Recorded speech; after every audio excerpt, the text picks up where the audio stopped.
Departmental Accounts Part 2. We know that while preparing final accounts, our basic duty is to prepare trading account, profit and loss account, and balance sheet.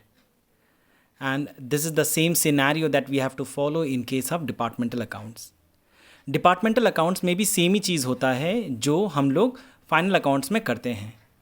खाली अंतर ये होता है कि departmental accounts के case में we have to prepare different columns which represents different departments. So here also we have to prepare trading account, PL account and balance sheet, but for different departments. Balance sheet हमें याद रखना है, balance sheet will be prepared which will combine the results of all the departments of the enterprise. Let us see one of the examples, one of the sums which will clarify our concept. The following balances as at 31st 12 2020 have been extracted from the books of Sri Ram and Company, which has two departments.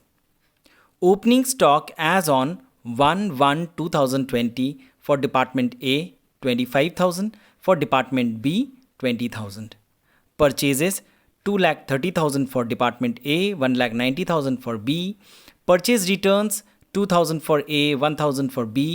Sales 6,33,000 for A, 4,92,000 for B. Sales returns 3,000 for A and 2,000 for B. Wages 1,80,000 for A and 1,60,000 for B. Miscellaneous charges 35,000, 32,000. So these are the balances which are given. ये primary balances है which are given in the question. Now there are certain other information which are provided like sundry debtors 1,90,000. Sundry creditors 1,73,000, plant and machinery 2,40,000, leasehold 80,000, buildings 1,20,000, furniture and fittings 48,000, office and selling expenses 1,28,000, cash in hand on 31st 12 2020 8,000, cash at bank 31 12 2020 1,10,000, capital 5 lakh. Now further information are also provided. Plant and machinery is to be depreciated by 10%, buildings by 2%, furniture and fittings by 5%, leasehold are to be written off by 8,000. The stock on hand as on 31/12/2020 for Department A 26,000, Department B 24,000. All unallocated expenditure is to be apportioned in the ratio of net sales of each department. So this is the most important line in this above sum. All unallocated expenditure is to be apportioned in the ratio of net sales of each department. इसका मतलब ये है कि जितने भी expenses हैं जो directly allocate नहीं किए हुए हैं डिपार्टमेंट ए और डिपार्टमेंट बी के बीच में, उन्हें हमें नेट सेल्स के रेशो में डिवाइड करना पड़ेगा. इसका मतलब ये है कि जो जो खर्चे, जो जो एक्सपेंसेस जो कॉमन दिए हुए हैं, जैसे यहाँ पे प्लांट एंड मशीनरी जो है डेप्रिसिएटेड बोला है 10%. प्लांट एंड मशीनरी का अगर हम लोग क्वेश्चन में बैलेंस देखते हैं वो 2,40,000 है. सो 2,40,000 जो है उसके ऊपर 10% अगर करते हैं तो वो 24,000 है. लेकिन ये 24,000 जो डेप्रिसिएशन है ये किसके बीच में, किसके पास रहेगा, कौन इसे एब्जॉर्ब करेगा, डिपार्टमेंट ए या डिपार्टमेंट बी? तो इसी तरह के एक्सपेंसेस के बारे में क्वेश्चन में बताया हुआ है कि अनएलोकेटेड एक्सपेंडिचर जो भी होंगे उन्हें हमें डिवाइड करना है नेट सेल के रेशियो में. और नेट सेल्स हमें कैसे मिलेगा?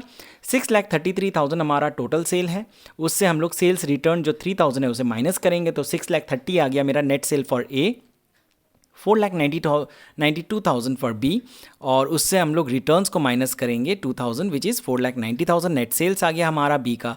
सो हमारा नेट सेल्स का रेशियो है 6,30,000 या फिर 63:49. तो ये 63:49 के रेशियो में हमें ये डेप्रिसिएशन को डिवाइड करना पड़ेगा जो 24,000 है प्लांट एंड मशीनरी का. एक बार ये क्वेश्चन को वापस से हम लोग समझ लेते हैं क्या है क्वेश्चन में. यहाँ पे हमें दिया हुआ है कुछ बैलेंसेस, दो कॉलम बनाया हुआ है डिपार्टमेंट ए और डिपार्टमेंट बी का. यहाँ पे ओपनिंग स्टॉक, परचेज और बाकी कुछ आइटम्स जो purchase return, sales return, wages and miscellaneous charges, ये एलोकेटेड खर्चे दिए हुए हैं. मतलब खर्चे and income, expenditures and incomes of the departments are given. ठीक है. So what we have to do is we have to use this information and put it in the trading account. So let us prepare Shri Ram and company के books में departmental trading and profit and loss account for the year ended 31 दिसंबर 2020। सबसे पहले हम लोग शुरू करेंगे opening stock से। तो ओपनिंग स्टॉक देखिए यहाँ पे क्वेश्चन में दिया हुआ है 1/1/2020 का, डिपार्टमेंट ए का 25,000 है और डिपार्टमेंट बी का 20,000 है।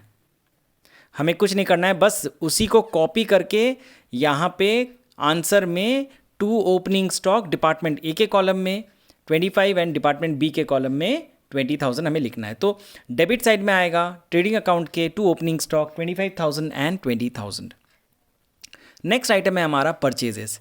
परचेजेस देखिए यहाँ पे डिपार्टमेंट ए का दिया हुआ है 2,30,000 और बी का दिया हुआ है 1,90,000 और उसी के नीचे का आइटम है यहाँ पे दिया हुआ है purchase returns. So our duty here is to find net purchases. हम लोग इसे ट्रेडिंग अकाउंट में भी कर सकते हैं, टू परचेजेस लेस रिटर्न्स करके भी कर सकते हैं, या फिर टू नेट परचेजेस भी लिख सकते हैं। तो हम लोग ऐसे ही लिखते हैं टू परचेजेस लेस रिटर्न्स। हमारा 2,30,000 था, उससे 2,000 अगर हम लोग डिपार्टमेंट ए के केस में माइनस करते हैं तो हमें मिलता है 2,28,000 फॉर department A. And for department B 1,90,000 था, उसमें से 1,000 रिटर्न्स को माइनस करना है तो हमें मिलेगा 1,89,000 as purchase less returns for both the departments. Now इसी के बाद क्वेश्चन में देखना है क्या दिया हुआ है। देखिए यहाँ पे क्वेश्चन में दिया हुआ है सेल्स दिया हुआ है हमारा 6,33,000 for A and 4,92,000 for B, और उसी के नीचे दिया हुआ है sales returns 3,000 and 2,000। So we have to find net sales. तो credit side of the trading account में we will go and we will write by sales less returns 6,33,000 minus 3,000 which is coming as 6,30,000 and 4,92,000 minus 2,000 is 4,90,000। Net sales मेरा आ गया। ठीक है, almost हमारा trading account complete है। बस और एक इन्फॉर्मेशन हमारे ट्रेडिंग अकाउंट में आता है, अगर हम लोग को याद होगा, हम लोग क्लास 11 से ट्रेडिंग अकाउंट के बारे में पढ़ रहे हैं, क्लास 12 से पढ़ रहे हैं, तो उस समय हमें पता है कि जो ट्रेडिंग अकाउंट है उसमें सबसे लास्ट वाला आइटम आता है हमारा ओपनिंग स्टॉक, क्लोजिंग स्टॉक। सो ये क्लोजिंग स्टॉक को हमें फाइंड करना है, क्वेश्चन में कहाँ दिया हुआ है। तो यहाँ पे देखिए साफ साफ क्वेश्चन में दिया हुआ है कि closing department the stock on hand as on 31/12/2020 department A का 26,000 है और डिपार्टमेंट बी का 24,000 दिया हुआ है। सो हम लोग ट्रेडिंग अकाउंट के क्रेडिट साइड में जाएंगे, बाई क्लोजिंग स्टॉक लिख के उसके कॉलम में, ए के कॉलम में 26,000 एंड बी के कॉलम में 24,000 लिख लेंगे। नाउ हम लोग इसे बैलेंस करेंगे। ये ट्रेडिंग अकाउंट हमारा कंप्लीट हो गया। अभी हमें क्या करना है, हमें अभी ट्रेडिंग अकाउंट को बैलेंस करना है। तो हम लोग पहले डिपार्टमेंट ए को करेंगे। सो डिपार्टमेंट ए का क्रेडिट साइड को टोटल करना है 6,30,000 प्लस 26,000 6,56,000 आ रहा है।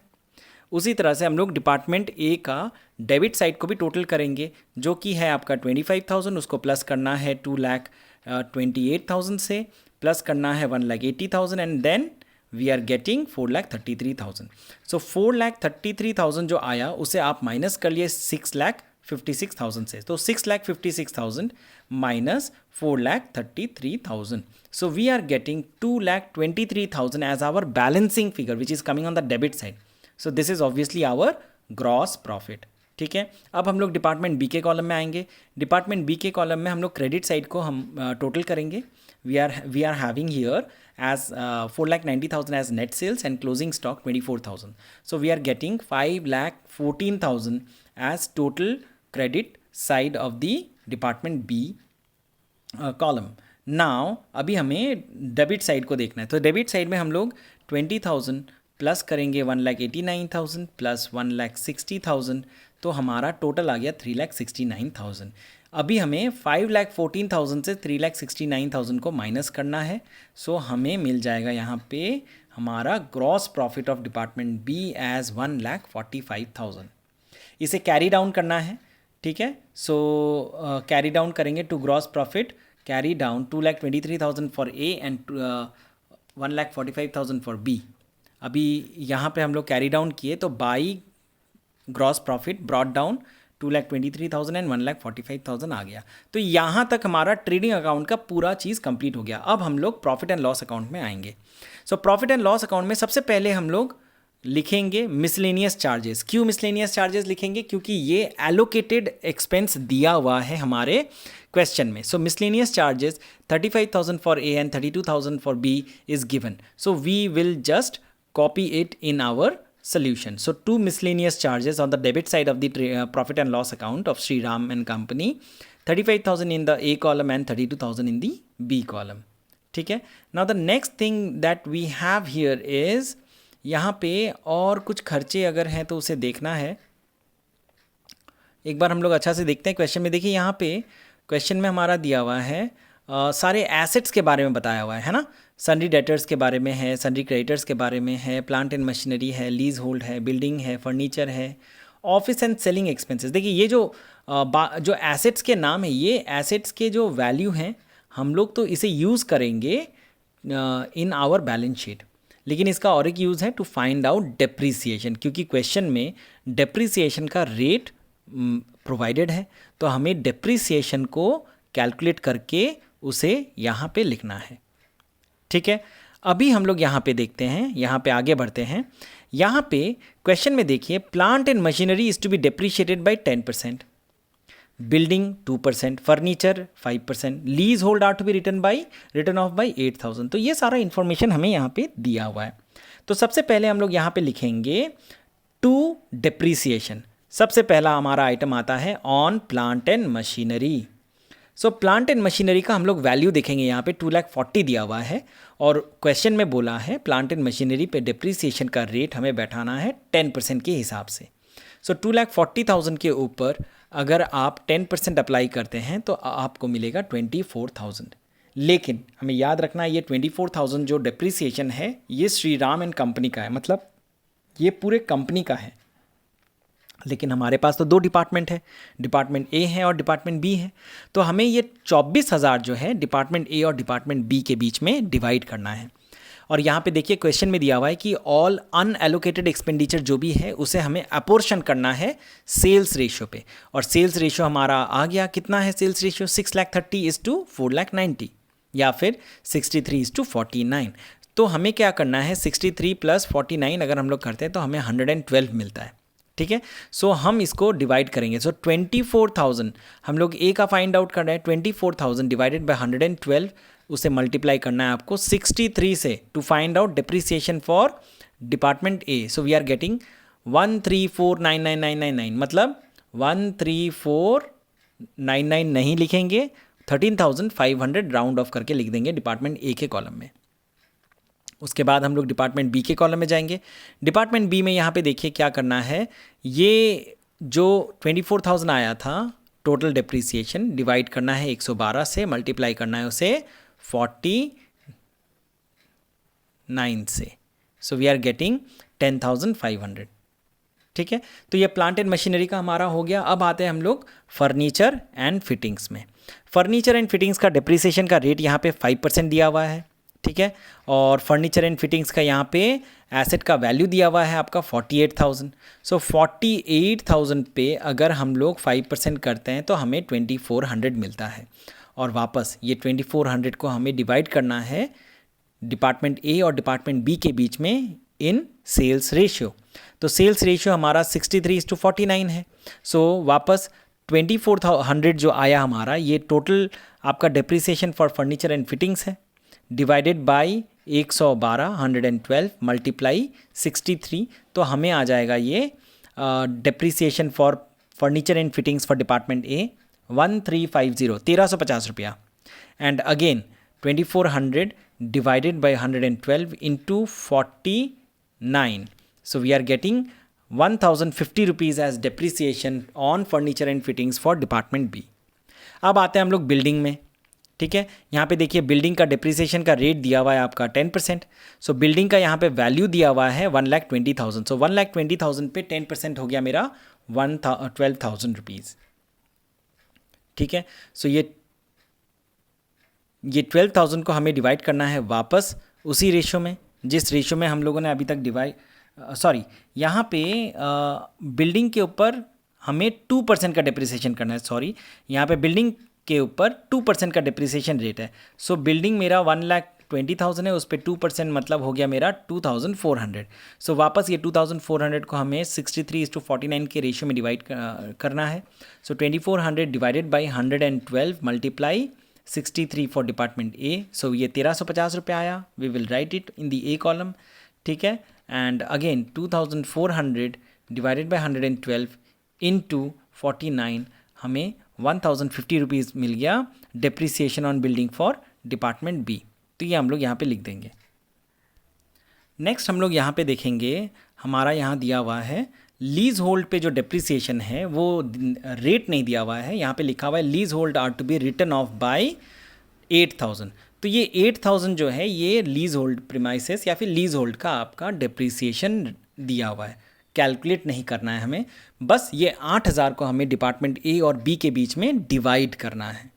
ठीक है. सो ये 8,000 को हम लोग जब डिवाइड करेंगे वो डिवाइड करेंगे वापस से सेल्स रेशियो में. And we know that our sales ratio is 63:49. So again 8,000 divided by 112 into 63 for department A, which is coming as 4,500, and again 8,000 divided by 112 into 49 for department B, which is coming as 3,500 for department B. ठीक है. और यहाँ पे देखिए खर्चा क्या दिया हुआ है. अब सारे एसेट्स के डेप्रिसिएशन तो हमारे बन गए. अभी यहाँ पे अदर एक्सपेंसेस दिए हुए हैं. Office and selling expenses 1,28,000 rupees. So ये 1,28,000 रुपीज़ को भी हमें सेल्स रेशियो में डिवाइड करना है. So 1,28,000 divided by 112 multiply 63 for department A which is coming as 72,000 rupees. And for department B, it will be 1,28,000 divided by 112 into 49. So it is coming as 56,000. ठीक है. इसके अलावा प्रॉफिट एंड लॉस अकाउंट में और कुछ नहीं आएगा. सारे इन्फॉर्मेशन हम लोगों ने यहाँ पे लिख लिए हैं. हम लोगों ने एलोकेट कर दिया सारे एक्सपेंसेस को. अब हम लोग क्या करेंगे, हम लोग इसे बैलेंस करेंगे. सो हमारा क्रेडिट साइड का टोटल है डिपार्टमेंट ए का 2,23,000 और बी का हमारा है total 35,000 plus 13,500 plus 1,350 plus 1,350 plus 4,500 plus 72,000. ठीक है. ये जो भी टोटल आया आपका, इसको हम लोग माइनस करेंगे 2,23,000 से. ठीक है. सो ये हमारा 95,300 आएगा. सो मैं वापस से बता रहा हूँ आपको, हमको क्या करना है, डिपार्टमेंट ए का जो क्रेडिट साइड है जो कि खाली ग्रॉस प्रॉफिट है प्रॉफिट एंड लॉस अकाउंट में 2,23,000 यहाँ पे हम लोग लिख देंगे. उसी तरह से डिपार्टमेंट ए का हम लोग सारे खर्चे हम लोग ऐड करके फाइंड आउट करेंगे हमारा टोटल कितना खर्चा है, which will be 35,000 plus 13,500 plus 1,350 4,500 and 72,000. तो ये सारे अमाउंट्स को इकट्ठा आप लोग को जोड़ना है. वो आएगा हमारा 1,27,700. उसको हमें माइनस करना है 2,23,000 से. So we are getting 95,300 as our net profit which will be transferred to capital account. ठीक है. Again, for department B, we have our credit side total as 1,45,000 and for debit side हमारे खर्चे यहाँ पे total है 32,000 plus 10,500 plus 1,050 plus 1,050 plus 3,500 plus 56,000. So हमारा total debit side आ गया यहाँ पे फॉर डिपार्टमेंट बी इज़ 1,04,100. अभी हमें करना क्या है, हमें अभी इसे माइनस करना है क्रेडिट साइड के टोटल से विच इज़ 1,45,000. सो अगर हम लोग माइनस करते हैं we are getting 40,900 as our net profit which we will be transferring to capital account. ठीक है. अभी हमारा यहाँ पे काम है, इस क्वेश्चन को ख़त्म करने के लिए हमें बैलेंस शीट बनाना पड़ेगा. और हमें याद रखना है बैलेंस शीट जो है वो इंडिविजुअल डिपार्टमेंट का नहीं बनाना है. यहाँ पे जो बैलेंस शीट है वो हमें इकट्ठा बनाना है, हमें टोटल करके बनाना है. मतलब हमारा खाली एक ही कॉलम बनेगा और ये एक ही कॉलम में हम लोग डिपार्टमेंट ए और डिपार्टमेंट बी का इकट्ठा फिगर लिखेंगे. सो हम लोग एसेट साइड में पहले आते हैं. एसेट साइड में हमारा हम लोग शुरू करेंगे लीज होल्ड से. लीज होल्ड हमारा क्वेश्चन में दिया हुआ है 80,000. उससे हम लोगों ने राइट ऑफ किया 8,000 को. ठीक है. माइनस करके हमारा आ गया 72,000, ठीक है। उसी तरह से बिल्डिंग में आएंगे, बिल्डिंग मेरा टोटल वैल्यू था 1,20,000, उससे हम लोग डिप्रिसिएशन जो हम लोग राइट ऑफ कर रहे हैं या फिर जो डेबिट कर रहे हैं, ठीक है, जो डिप्रिसिएशन को माइनस कर रहे हैं वो डिप्रिसिएशन को माइनस करेंगे 1,20,000 से, so we are getting 1,17,600 as our building का टोटल अमाउंट। उसके बाद आता है हम लोग प्लांट एंड मशीनरी में। प्लांट एंड मशीनरी हमारे क्वेश्चन में ओपनिंग बैलेंस दिया हुआ था 2,40,000, 2,40,000 से हम लोग डिप्रिसिएशन को माइनस करेंगे 24,000, so we are having 2,16,000 as total of plant and machinery. उसके बाद furniture and fittings, furniture and fittings हमारा टोटल 48,000 रुपीज़ था, उससे हम लोग डिप्रिसिएशन माइनस करेंगे 2,400, वी आर हैविंग नाउ 45,600, ठीक है। क्लोजिंग स्टॉक, क्लोजिंग स्टॉक यहाँ पे क्वेश्चन में मेरा दिया हुआ था इंडिविजुअल डिपार्टमेंट का, है ना, इंडिविजुअल डिपार्टमेंट का दिया हुआ था, डिपार्टमेंट ए का 26,000 और बी का 24,000, लेकिन इकट्ठा पूरे कंपनी का अगर हम लोग क्लोजिंग स्टॉक लिखेंगे तो वो होगा 26,000 plus 24,000 which is coming as 50,000 rupees, ठीक है। इसके अलावा there are few more assets which are written in the question, जैसे सन्ड्री डेटर्स है 1,90,000 है, उसे हूबहू वहीं पे लिख देना है एसेट साइड में सन्ड्री डेटर्स। उसके अलावा cash in hand and cash at bank, ठीक है, सो कैश एट बैंक यहाँ पे दिया हुआ है 1,10,000, उसे बस लिख देना है यहाँ पे। कैश इन हैंड हमारा 8,000 है, उसे भी लिख देना है। अब हम लोग आते हैं लाइबिलिटी साइड में, ठीक है। लाइबिलिटी साइड में जब हम लोग आ रहे हैं, यहाँ पे देखिए हमें दिया हुआ है ओपनिंग कैपिटल। क्वेश्चन अगर हम लोग फॉलो करते हैं, ओपनिंग कैपिटल हमारे क्वेश्चन में दिया हुआ है 5 लाख रुपीज़, ठीक है। ये ओपनिंग कैपिटल जो 5 लाख रुपीज़ है, इससे हम लोग ऐड करेंगे net profit of A and net profit of B, जो हमें profit and loss account prepare करने से मिल गया, ठीक है। So profit and loss account जब हम लोग प्रिपेयर किए तो ए का नेट प्रॉफिट 95,300 था और बी का था मेरा नेट प्रॉफिट 40,900। तो ये 5 लाख से ये दोनों अमाउंट ऐड हो जाएंगे, दोनों के net profit, and we are having now 6,36,200 as our total capital, ठीक है। अब क्वेश्चन को देखने से पता चल रहा है कि लाइबिलिटी में और कोई लाइबिलिटी नहीं है, बस एक और है छोटा सा figure which is sundry creditors 1,73,000 जो दिया हुआ है उसी को बस हूबहू यहाँ पे लिख देना है, ठीक है। सन्ड्री क्रेडिटर्स लाइबिलिटी साइड में आएगा 1,73,000, ठीक है। अभी हम लोग टोटल करेंगे बैलेंस शीट को, सो बैलेंस शीट को टोटल करने से हमारा एसेट साइड आ रहा है। आपका एसेट साइड में क्या क्या टोटल होंगे, 72,000 plus 1,17,600 plus 2,16,000 plus 45,600 plus 50,000 plus 1,90,000 plus 1,10,000 plus 8। तो ये सारे फिगर्स को अगर हम लोग ऐड करते हैं सही से तो हमें आएगा 8,09,200, ठीक है। उसी तरह से हम लोग लाइबिलिटी साइड को भी टोटल करेंगे। लाइबिलिटी साइड में हमारा ओपनिंग कैपिटल के साथ जब हम लोग नेट प्रॉफिट को जोड़े ए और बी का, तो हमारा टोटल फिगर आ गया 6,36,200 रुपीज़। उससे हम लोग ऐड करेंगे सन्ड्री क्रेडिटर्स विच इज़ 1,73,000। तो ये दोनों फिगर को अगर हम लोग ऐड करते हैं तो we are getting again total figure of 8,09,200। तो हमारा बैलेंस शीट का दोनों कॉलम मैच कर गया, तो हमने ये सम सही बनाया था, ठीक है।